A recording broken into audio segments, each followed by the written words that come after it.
പേരിനെ പറ്റി ഞങ്ങൾ വളരെ ചർച്ച ചെയ്തപ്പം പലപ്പോഴും പല പേരും പല പ്രശസ്ത ബ്രാൻഡുകളും പല വ്യക്തികളുടെ പേരാണോ പ്രദേശത്തിൻ്റെ പേരോ നാടിൻ്റെ പേരോ ഒക്കെ ആണ്.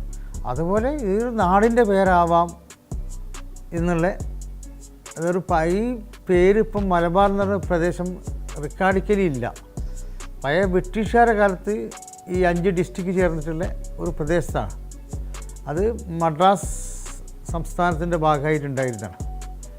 ആ ഒരു പേര് തന്നെ ആവാമെന്ന് ഉദ്ദേശിച്ചു പേരായി. പേര് നേരത്തെ ഞങ്ങൾ GCCയിലൊക്കെ പോയപ്പം കുറച്ചൊരു സംശയം ആൾക്കാർക്ക് ഉണ്ടായിരുന്നു. കാരണം GCCയിൽ ഈ പേര് അവരെ സംബന്ധിച്ചിടത്തോളം അറബുകൾ അവരെല്ലാ ഡ്രൈവർമാരും വീട്ടിൽ പണിക്കാർക്കും മലബാരികളാണ്. മലബാർ എന്ന് പറയുമ്പോൾ അവർ നമുക്ക് അതൊക്കെ ഒന്നുമില്ല. അപ്പോൾ അതൊക്കെ മാറി അറബ്സും വൈറ്റ്സും എന്ന് വേണ്ട വേൾഡിലെ എല്ലാ ടൈപ്പ് ഓഫ് ആൾക്കാരും പർച്ചേസ് ചെയ്യുന്നൊരു ഷോറൂമായി മലബാർ അറൗണ്ട് M ഇട്ടിട്ടുള്ള മലബാർ എല്ലാവരും അത് വളരെ രീതിയിൽ അംഗീകരിക്കുന്ന ഒരു രീതിയിലേക്ക് മാറി.